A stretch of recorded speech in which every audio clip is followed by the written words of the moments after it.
Juan José, justement, sur ces cérémonies, parce que vous, malheureusement aussi, Madrid commémore, ça fait plus de 20 ans maintenant, en 2004, ces attentats les plus meurtriers en Europe, je disais.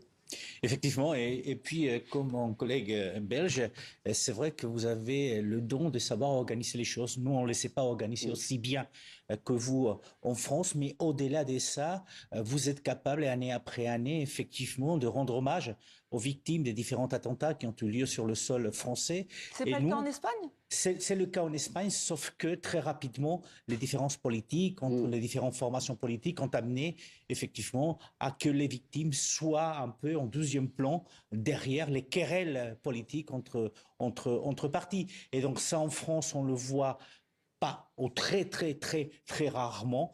Et donc, parfois, les Espagnols, nous aurions besoin de copier ce que vous êtes capable de faire, parce que quand on pense aux victimes, on fait les choses pour les victimes et pas que pour ses électeurs ou ses votants. Juan José, ça aussi, ce parcours, parce que finalement, ces terroristes, ils nous ont catapultés avec ces réalités, ces discussions, ces polémiques, elles ont eu lieu aussi en Espagne?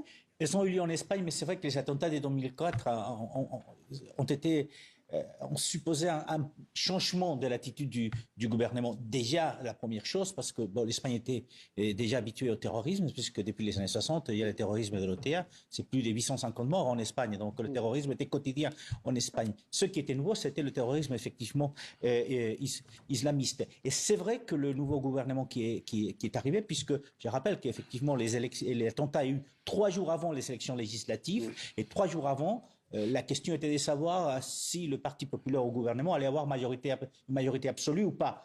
Et il y a eu un changement radical dans le vote des Espagnols qui a fait que c'est les socialistes qui sont arrivés au pouvoir en trois jours. Et donc il y a eu une politique envers les victimes de cet attentat qui a changé, qui a supposé un changement par rapport à avant. Mais ça reste quand même un parcours de combattant parce qu'au-delà de l'émotion, des premiers jours, des premières semaines, peut-être des premiers mois, les années qui suivent derrière, parfois, les promesses ne sont pas tenues. Donc, ça reste toujours, même s'il y a eu des avancées, ça reste toujours très compliqué pour les victimes de se faire aider dans la durée, parce qu'on sait que le terrorisme, ce n'est pas que dans les 3 premières semaines ou dans la première année. Et ce sont des pays qui ont découvert que les choix politiques de leur gouvernement pouvaient avoir des conséquences aussi terribles que ces attentats. En Espagne, c'était l'engagement pour l'Irak. Pour l'Irak, c'était la guerre en Irak. Avec On se rappelle effectivement en 2003 cette photo qu'on appelle la photo des Azores, où le président espagnol, le président portugais,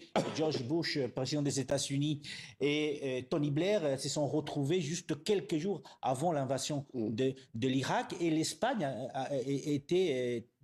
avait plein d'émotions en Espagne, plein de manifestations contre la guerre en Irak. Et effectivement, les terroristes des attentats de 2004 l'ont dit, c'était l'engagement de l'Espagne auprès des États-Unis dans cette guerre qui a fait que l'Espagne est devenue une cible en 2004. Alors que là, Juan José, est-ce que les terroristes ont gagné d'une certaine manière en Espagne et si oui, comment ? Oui, je pense qu'ils sont gagnés d'une certaine manière. Première chose, effectivement, parce que la société a évolué. En fait, elle s'est repliée sur elle-même et le regard est beaucoup plus suspicieux sur l'étranger. C'est une réalité. La montée de l'extrême droite le prouve.